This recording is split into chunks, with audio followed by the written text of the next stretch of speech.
Afrika cyane cyane reka tuvuga hano mu Rwanda abahanzi bari imbere bari on top ntago ari bo bagakwiye kuba bari imbere Ariel Ways. Okay, Ariel Ways Aline Sano. Ariel Ways undi muhanzi w'umukobwa nindera nyibutse Marina. Ariel Ways se Marina harya burya nawe n'umuhanzi Ariel Ways Knowless kugereranya bwiza na Ariel Ways ni nko kugereranya ivatiri na Range Rover akavatiri ka Karina na Range Rover bwiza rero indirimbo nyinshi ntago azandika ni nkuko utambwira ngo Vestina na Dorcas n'abahanzi bariya n'abaririmbyi ntago ari abahanzi ese nezezwa no kubona njye nawe turi hamwe dufatanyije urugendo kabone n'ubwo hari abatabyumva iminsi izababwira yo African King for the Pizo. Here's the Empire.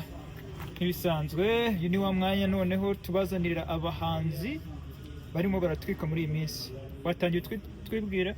Murakoze cyane. Nitwa Karabo K'Imana Patrick. Ndabasuje kuri 1000 Hills Empire. Aha, Karabo Patrick. Karabo Pazo. Karabo Patrick amakuru? Ndaho ndashima Imana. Meze neza. Yego, meze neza cyane. Karabo Patrick uri umuhanzi. Ndi umuhanzi. Uri umuhanzi, abantu barakuzi n'abatakuzi barakumenya. Ese ubu hari umuntu utanzi? Uzi impamvu mvuze gutyo? Nuko ubu ngubu nabaye nk'umuravumba nabaye nk'igicumucumu. Uratwika koko. No kuvuga ngo umuntu utanzi icyo kora n'umuntu wenda utari ufite smartphone cyangwa se ayiguze vuba. Abo ngabo bo ntabwo babanze. Turirimbira akantu kabisa. Akaririmbo kanjye se? Indirimbo yawe wasohoye. Nezezwa no kubona njye nawe turi hamwe dufatanyije urugendo kabone n'ubwo hari abatabyumva iminsi izababwira yo turekera. Iyo ndirimbo rero niyo nigeze gukorana na Karalise muri za 2022 na rimwe gutyo. Wow. Uririmba gospel? Ndavanga. Nizi si bisanzwe zose. Karabo K'Imana rero nkuko twakubwiye uyu ni umwanya w'impano zitangaje abastari exclusive. Tuganira kenshi na kenshi ubuzima bw'abahanzi ko babayeho imibereho yabo. Karabo K'Imana ufite indirimbo zingahe?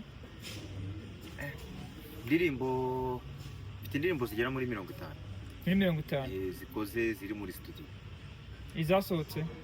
Zose n'ubundi zo zarasohotse. Ziri ku album zirenga 3. Wow. Kuko ngewe nabanje gukora gospel.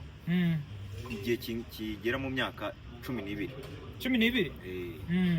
Nyuma ndahindura nyine ntabwo navuga ngo gospel nayivuyemo kuko gospel nibwo buzima. Nyuma rero ndavangakiramo n'izindi message zigiye zitandukanye. Yego.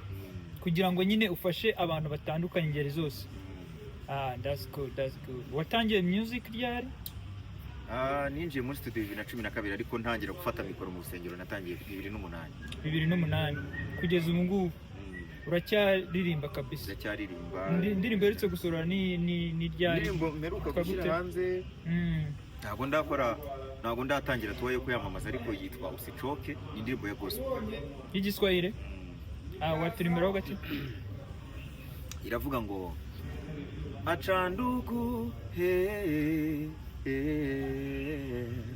usichoke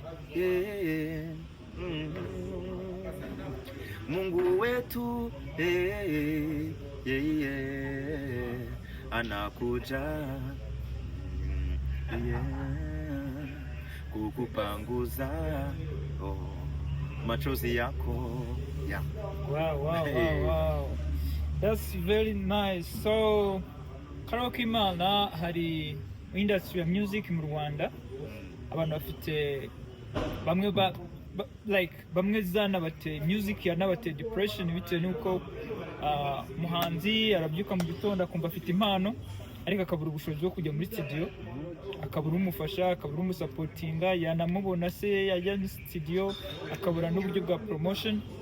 Wowe ubigenza ute kugira ngo ubu ugeze iki gihe umaze gusohora indirimbo zingana gutyo? Mbo jewe urumva nagiye ngira abaterankunga ariko batari permanent. Yego. Genda ngira abo baterankunga umuntu akaza akanyishyura indirimbo wenda imwe, undi akaza akayishyura amashusho. Nuko nagiye mbaho, niyo mpamvu ugiye ubona nagiye nkora indirimbo nyinshi nyine kugeza n'uyu munsi nkaba nkikora. Nagiye ngira abaterankunga ariko batahoraho. Gusa nanjye urumva ntabwo nari nagera ku rwego rw'umuhanzi twavuga ko ari umuntu nyine, ntabwo nari nagera ku rwego rukaze cyane nkuko ubona abandi bose. Ariko nabo bose impamvu ubona bakaze si uko hari icyo bandusha, ahubwo bagiye bagira kuba bafitwe n'amaboko mazima, stability, bagira abantu babafasha, bagira abantu babafasha bakabashoreramo amafaranga. Njye nta muntu wari wanshora na miliyoni 2 wapi, ahubwo rigiye wikoramo nkashora kabisa. Ubu tugiye buri muntu burya abafite intumbero, sometimes babyita inzozi, ariko njye ntabwo bifata nk'inzozi, njye byita passion. Kuko iyo ukora ikintu ukizi kandi unagishoboye, ntabwo nibaza ukuntu waruta ngo wabaye nka runaka, ahubwo urakora paka ugeze. Wowe uba wumva ufite passion imeze ite? Uba wumva ushaka nko kuzaba hande? Njyewe hano muri Afrika, I don't know, just tell me. yose Mbese nyine tubwire maximum yawe uko nshaka kuba. Ntabwo nshaka kuba nk'abano bahanzi benshi mbona hano muri Afrika, kuko uburyo batwara ibintu mbona babitwara mu buryo butari bwo neza. Uranga abantu basitari bo muri Amerika, abantu z'aba Chris Brown, ba Jay-Z, niba abantu nyine ubona ko bari ahantu nyine babimerita, nyine ibyo barimo barabimerita. Ariko hano muri Afrika usanga umuntu sometimes azamuka kubera wenda imiryango yamenyemo agafaranga, akazamuka adafite iyo mpano kubera ko nyine n'abanyamakuru nabo baba bashonje bamwe na bamwe, yamuha ibyo bitana kuva mu promotinga. Ugasanga rimwe hano muri Afrika cyane cyane, reka tuvuge hano mu Rwanda, abahanzi bari imbere, bari on top, ntabwo ari bo bagakwiye kuba bari imbere. Uvuga ngo ikibuga uko kimeze siko cyagakwiye kuba kimeze. Niyo mpamvu ubona wenda nk'abantu benshi hano hakurya mu bihugu duhana imbibi badusize, kuko bo cyane cyane bita ku mpano, nubwo nabo ubona rimwe na rimwe bagenda bavangamo n'utundi tuntu, ariko ubona ko bashyira imbere impano kuruta. Iyo rero baza kuba bashyira imbere impano, cyane cyane ndavuga na bano bategura ibitaramo hano mu Rwanda, nta muntu uburi imbere kundusha. Kuko njye ndi wa muntu uza nkakubita indirimbo imwe ikazamuka ikagera muri miliyoni, kuki batabivuga se cyangwa ntwari igihembo? Ibyo ni na filime ngaragayemo iyo ariyo yose iziba zikabakaba muri miliyoni. Uzagende kuzishacinga urebe amafilime nakiri. None se hari indirimbo ifite more than million views? Yitwa gute? Ngiyo ngiyo nakoranye na Karayise se, ni jye wayanditse. Niwe yanditse. Urumva wenda ubwari ibindi bintu ntigeze mvuga, kuko indirimbo tunayikora yari indirimbo yari kujya kuri channel yanjye. Yego. Reka wenda igihe kirageze kugira ngo mbivuge. Birangira abo twayikoranye bayaprodinze kuri channel yabo mu buryo ntarinze. Mbese ubwo barayikwibye? Mbo sinavuga ko bayinyibye kuko bafite amazina, kuko burya bajya bavuga ngo nta mukiri ubyina nabi, sibyo? Ariko indirimbo ubundi yari iyanjye, barayitwaye, yari iyanjye. Urumva bo bari bambwiye bati Karayise buriya ni nanjye wamujyanye muri studio bwa mbere. Urabeshya? Urumva noneho barambwira bati amaje kuzamuka, arambwira ati ntabwo nakwirengagiza imbaraga washyize mu kugira ngo nanjye menyekane, cyangwa se mu kugira ngo unyigishe ikibuga uko kimeze, reka nanjye dukorane indirimbo ijye kuri channel yawe. Yes, ndishima. Icyo gihe narize kabisa, numva ko nanjye noneho nzamutse birangiye. Ariko ikibuga tuba turimo kiba kirimo abantu nyine nabo ubona ko bagishonje. Barashonje. Bo wenda nkurishije amagambo akomeye, ariko hari nk'ibintu igihe kiba kigeze kugira ngo uvuge ukuri ko kumeze. Niba ngewe naremeraga nkikoramo ndi umuntu ugishakisha ubuzima, abantu nkabashyigikira, igihe cyari kigeze kugira ngo nabo bamfate amaboko. Nibyo. Ukuri n'ubundi ndirimbo buriya nta n'ibihumbi 100 nigeze yibonaho. Nibyo. Uze kugenda uyirebe. Kandi yaramenyekanye cyane. Gusa nyine ngira ngo mbwira abantu, cyane cyane abantu duhuriye muri uruganda rw'industry, tugira ubumuntu kabisa, kuko ubona ubumuntu bwarabuze, abantu barakize imbere barashyize imbere kwikungahaza kuruta uko bagashyize imbere ubumuntu, kandi benshi banigira nabi, usanga indirimbo zabo baririmba ari indirimbo bavuga ngo tubane mu mahoro, ngo ubumwe. Ese ubumwe ubwira uririmbira abantu wowe udashyira mu ngiro n'ubumwe nyabaki? byaba rimwe by'abapadiri basezeranya abagabo n'abagore batabafite. byaba ari cyakora nimugoroba hari umuntu wamaye inkuru yantangaje. Hari umubikira ubimazemo imyaka hafi 60, ubu ngo yabivuyemo w'umumama. Ahubwo nibajije umuntu amaye inkuru ndibaza, ese ni umumama kubwo ari umukecuru? Ni umukecuru. Ndavuga se nk'uyu muntu yavuye mu kibikira kugira ngo bigende bite? Nta muntu uri bumuterete ngo amurongore. Ariko cyokora nabonye hano hanze harateye abasore biga. Byashoboka da, ntawamenye icyamukuyemo, ariko urumva niko isi imeze. Isi ni gutya, ntago habuze umubwira ati gutya nyine Satani ngo akorera impande zose. Gusa nubwo birangiye hari filozofi ntajya nemera kumbwira ngo akoze ikintu ngo kibi ngo Satani ngo yagushutse, kuko nzi neza ko, sinzi niba hari abo twemeranya, ariko nzi neza ko Satani n'ubundi ifata uwagize gute, wanyereye n'ubundi. Uzi se reka wenda ako kantu nkagusubizeho nanjye mu nyurabwenge yanjye. Uzareba abanyabyaha hafi ya bose iyo babafashe bakajya kwisobanura bavuga ngo Satani yabashutse. Ubu se umuntu amubajije nko mu rukiko akora ibimenyetso, umuntu akamubaza ati twereke iyo Satani, yayikura he? Yayerekana. Satani rero ni ibitekerezo bibi by'umuntu. Bo Satani wenda ifite aho iri sinkanayibone, ariko Satani ya mbere mbi cyane ni ibitekerezo bibi by'umuntu. N'Imana, burya Imana igaragarira no mu bitekerezo byiza. Yego. Kuko bajya bavuga ko nyine n'ubundi wifashije n'ubundi ari nawe ufashwa n'Imana. So none Patrick, wenda reka nakabazo kari challenged, ushobora kugasubiza cyangwa se ntugasubize. Ndagasubiza, ariko kari challenged mukuru. Uramutse ushatse nk'umuhanzi wo mu Rwanda ukavuga uti nshaka ko dukorana indirimbo, bawumva wakifuza nkande hano mu Rwanda? Muri aka kanya tuvugana. Uretse nzi gato mbitekereze neza. Icyo kizami kiragoye. Yewe rero iyo ngiye guhitamo umuhanzi banza no kwiga imico ye. Yego. Ntago njye mpfa guhitamo umuhanzi ngo wenda ngararirimba neza. Kuririmba neza nibyo byiza, kuko nanjye nemera ko impano ari ikwiye kujya imbere, ariko ndabanza nkanareba imico y'uyu muntu, ni imico nyabaki. Gusa nafata birimo kungora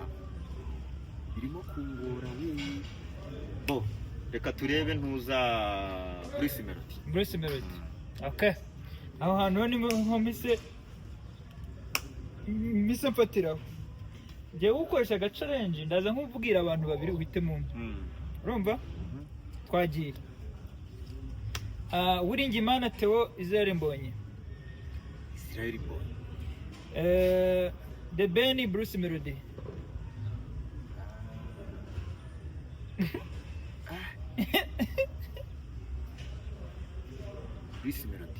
Bruce Melody. Okay. Kevin Kade, Chris Easy. Ambao. Chris Easy, Norris. Chris Easy. Okay. Chris Easy, Ariel Ways. Ariel Ways. Okay. Ariel Ways, Arine Sano. Ariel Ways. Aryo undi muhanzi w'umukobwa nindera nyibutse. Marina. Ariel Ways. Se Marina harya burya nawe n'umuhanzi? Ni umuhanzi da. Marina rero, je sinzi ukuntu mubona. Burangiye Marina mufata nk'umukomediye mu muziki. Content creator se? Uzi impamvu se? Marina ibintu ukurikije n'uburyo yinjiye mu muziki, wabonye ko yaje nyine ngo mu buryo nawe bwari umutungo yahamagaye kuri Kiss FM. Gusa zikuririmba da, reka tubyemere ko zikuririmba. Ariko jewe kubera ukuntu nyine mba mbona ajagariye mu muziki mufata nk'umukomedi. Okay, Ariel Ways bwiza. Ariel Ways. Ariel Ways Knowless kugereranya Bwiza na Ariel Ways ni nko kugereranya ivatiri na Range Rover, akavatiri ka Karina na Range Rover. Kuko buriya umva nkubwire yewe ndimo ndakompara umuziki ntago ngenda ruswa uri kumva. Ariel Ways azi kuririmba, arabizi, ahubwo Ariel Ways ikinabura ngiye ntekereza yuko Ariel Ways yananiye bano ba promota, kuko bano bakobwa benshi bagiye babazunguza babakaza ruswa z'igitsina kugira ngo bamenyekane. Ariel Ways azi kuririmba, ahubwo ashobora kuba azira ko we atarekura nyine ibijyanye n'igitsina agatanga, birashoboka. Ariko Ariel ni umuhanga, ni umuhanga, agiye n'ubuhanga namwumvanye, ntabwo benshi barabumenya. Ariel ni umuhanga, ni wa mukobwa uri ku rwego rwo gukompeta n'abanyamerika. Mwigeze guhura muri studio? Turaziranye n'inshuti yanjye. Ingo. Wow. Subwo Ariel Ways muri makeya mu Rwanda niwe mukobwa ushobora kuvuga uti uyu mukobwa ni wa mbere. Ubundi Ariel niwe mukobwa uri ku rwego muri iki gihe, muri generation turimo.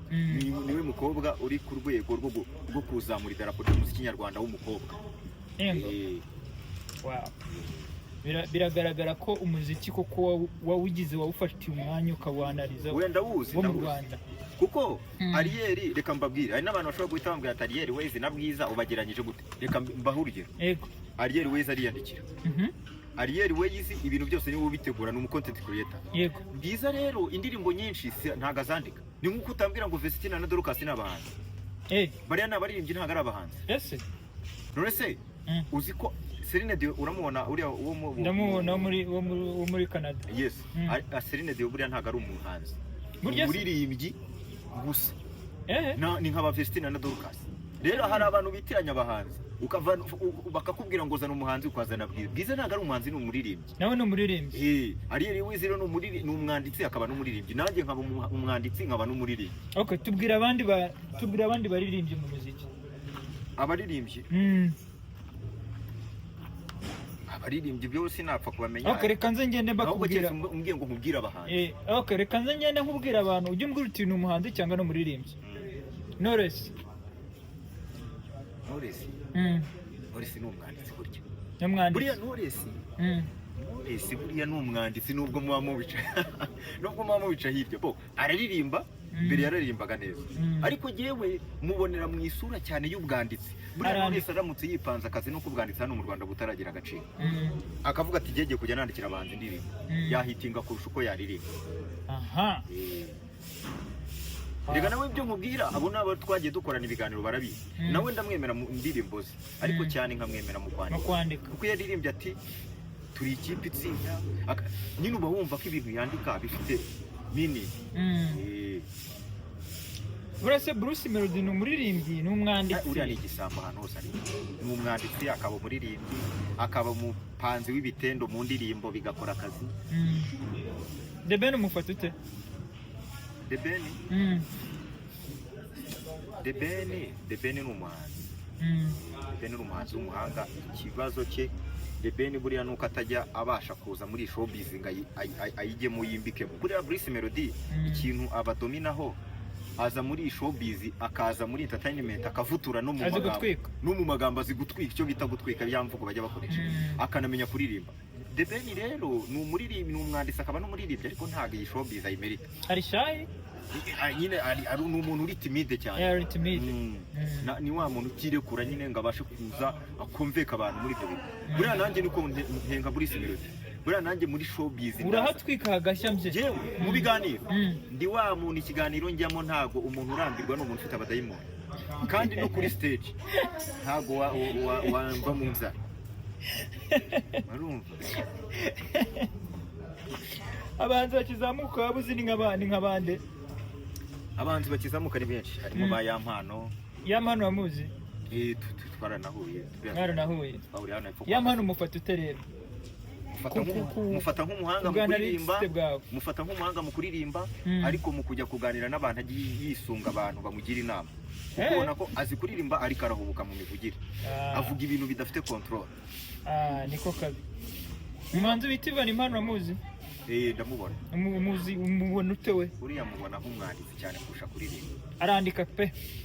mbese ubwo ndimo ndabasubiza hari nabo mba ntazi neza wasanga nabo kwicaranye hano harimo wenda harimo abo ndaza gusubiza ugasanga nimennye inda hano ntabwo ari ngombwa ngo uce ku ruhande hano mvuga rero uko kuri bakurebe cyangwa babyange. Iyo ndimo ndavuga simvuga nk'umunyepolitike genda straight kabisa ku murongo nyine mvuga uko ikintu mbona. Hano hari ukuri kwinshi rwose, yicano nicyo yaziye tuvugisha ukuri kwa nyako. Kandi nagira umuhanzi uza kubinyagira kuko nawe bamubajije kuri Karabo yavuga uko abyumva. Nawe azazi nawe azandika muri comment avuga ati Karabo nanjye hari icyo nshaka kumuvugaho. Hanyuma hari saga imaze iminsi, iyo saga nagerageje kugenda nyumva ibitekerezo bitandukanye, ndashaka nawe version yawe. Hari umuhanzi bita Tems, uramuzi wo muri Nigeria w'umukobwa, mbere bajyaga bavuga ngo avukana no bita Ayra Stars, ariko ntabwo mbizi, ariko sinabyo ni nka wenda byanuza bya Diamond na Harmonize. Se bari baravukana Diamond na Harmonize ntabwo bavukana, uko nyine ari umwe yamenyekanishije undi na wanda sasa ubundi kandi bajya no kuvuga kimwe. Kuririmba mu Rwanda uzi wibeshya ukaburirimba undi rugero nka Mani Marite. Mani Marite ahubwo we yagukasa. None se tugiye guhangana kandi wumva Harmonize na Diamond ibyo byaranangoraga kubatandukanya. Ni nacyo hari banapfuye, iriya competition yari ikomeye cyane, abantu bose barabagereranyaga kandi nuza Harmonize yari umwana kuri Diamond cyane, bagahora babagereranya, noneho bigezeho birabateranya. So ikibazo nahingiye kubaza Tems, bamutumiye hano muri BK Arena. Igitaramo cyagombaga kuzaba mu minsi yenda kuza mu kwa gatatu, noneho aza kuvuga ngo ntabwo azaza bitewe n'uko ngo u Rwanda ngo rufitanye amakimbirane na Congo, ibintu byinshi nyine niko yavuze se. Yego, ariko icyo ntabwo aricyo kibazo ngiye kubaza, kuko kubivuga na opinion ze kandi yabivuze uko abyumva. Ikibazo gihari, abahanzi bose bavuga ngo ubundi se ngo Tems ngo ubundi ngo yazaga kugira ati. Ikibazo nka nibaza nti none niba baratumiye Tems, abo bahanzi basanzwe banahari, kuki bari baramutumiye ngo aze ataramira abanyarwanda aho kugira ngo bafate abo banyarwanda bajye kubyinira, bajye gutaramira muri arena? Wowe urabyumva ute? Reka manze mere kuri iyo myumvire y'uwo mukobwa, ndashaka kugaruka ku izina rye. Jewe imyumvire ye ni ariko ibi bintu nkubwira ntubikate. Habyo ngabikate, ndabizi nawe ashobora kuba nyumva. Imyumvire ye icyambere cyo yirapfuye. Yego, icyo ni icyambere. Kuvuga ngo u Rwanda rufitanye amakimbirane na Congo, bihuriye n'igitaramo ngo iki. Icyambere cyo reka mbisubize mu buryo buri politiki. U Rwanda nta makimbirane rufitanye na Congo. Yego, Congo ifitanye amakimbirane na M23. Bikumva iyo bivuze gutyo rero abashaka nawe kujya muri ya myumvire ya Kisekedi, twigarukire hakuno.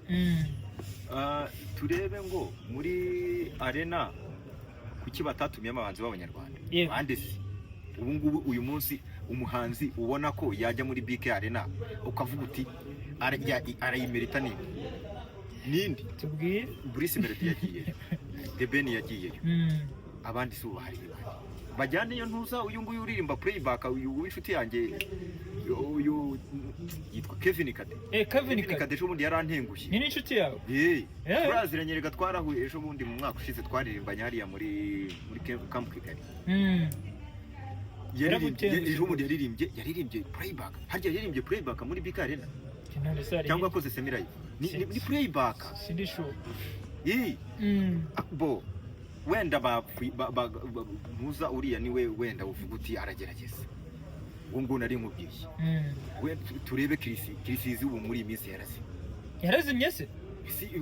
Wambwira ngo indirimbo irimo iritinze n'iyi? Ntabwo ndi kwibuka indirimbo ze. Hayo ikintu gisigaye rero ni iki, abahanzi bakora ikintu bita comeback, bagaruki ba Kirisizi mugaruki, ba Davis nawe arakubita akarimbo kamwe akagenda akibeta akongera akagaruka nyuma. Nawe wavuga ko muri iyi minsi yaba yacicitse. Nta muhanzi uyu munsi uri kuri karibure yo kujya muri ari. Subwo tuvanyemo nka Israel Mbonyi, kuko niwe ujya ubigerageza bikagaragara. Nawe ubu ngubu ntibyakunda.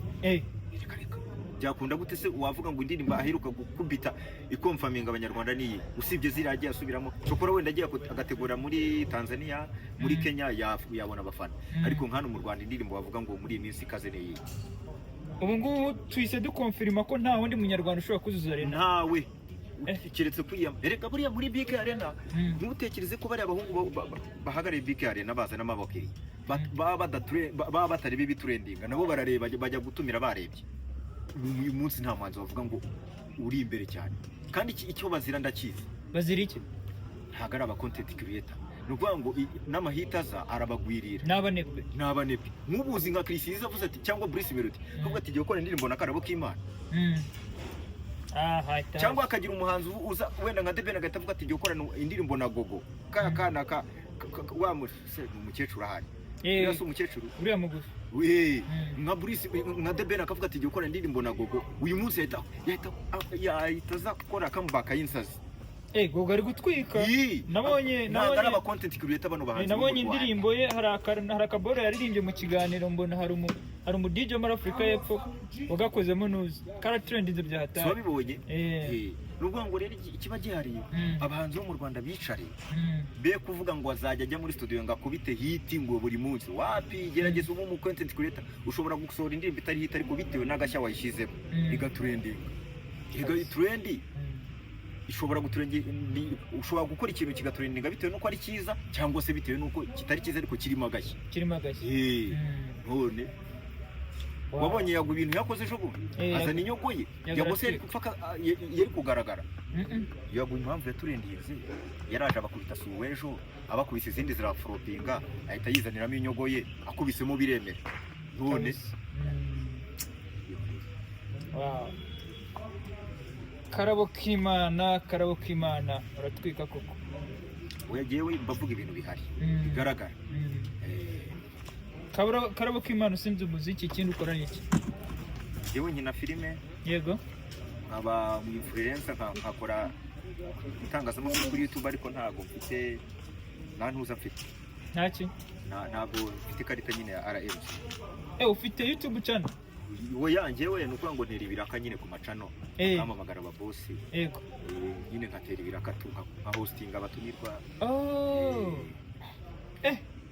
ko numva wipanze akazi kenshi mu hosting abatumirwa ndakaze cyane kandi ndi ku rwego so kwirarira ntaga nubwo ari ukwikira ndi ku rwego yewe nanakoresha ministry nkagira ibibazo mubaza yego cyangwa se reka ngo nimbivuga gutya abantu bashobora guhita bavuga ngo uriyemeye ndi ku rwego niyemera bitwaye nana hosting umukuru w'igihugu niba uniyemera bitwaye uzi impamvu yewe mbanzi ibyo mbanzi kubaza nzi kubaza mfite aho ngarukira ari kurushaho kubaza umuntu ikibazo ukabaza uburyo ibyo wamubaza n'ibyo utamubaza yego muri politike mfiteho nosiyo mu buzima busanzwe mfite ibyo kubaza urumva ahantu hose mba ndiyo warize waba uri kuri standard yo kuvuga ibyo bintu utarize wize university ntabwo nayisoje ariko narayize wigaga ibiki yewe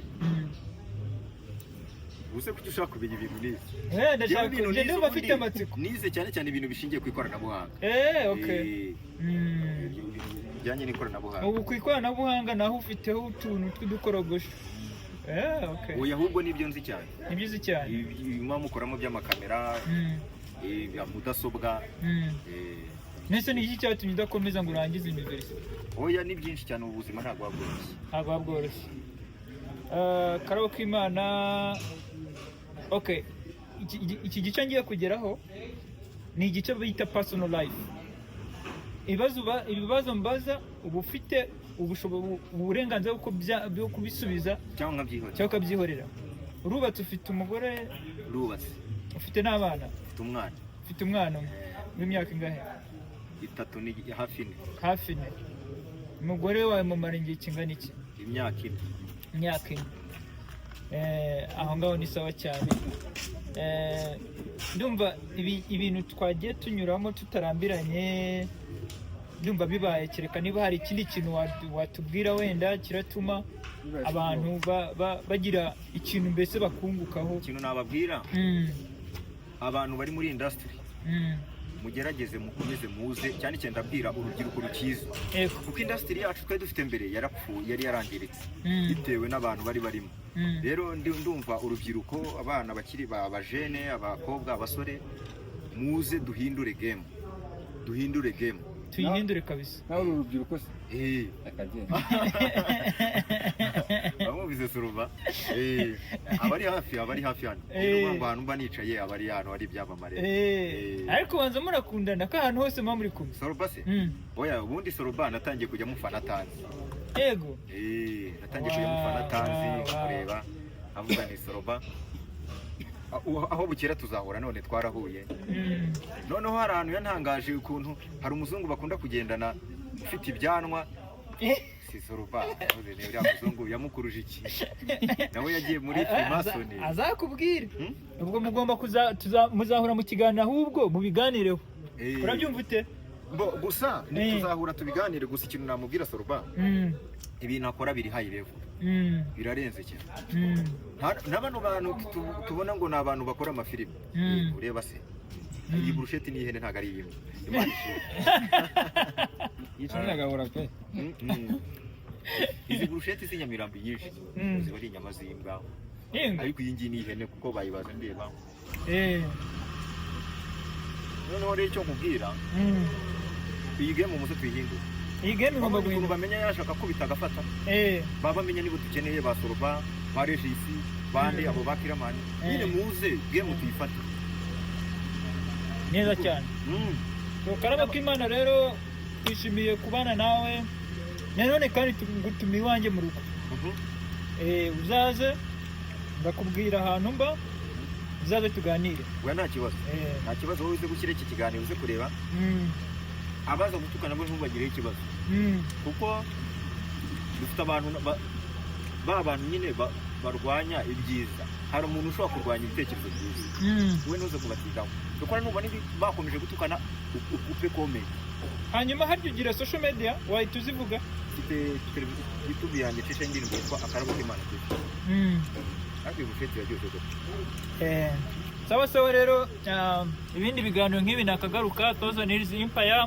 kwa subscribe like na comment nuna ukora share urabukoze cyane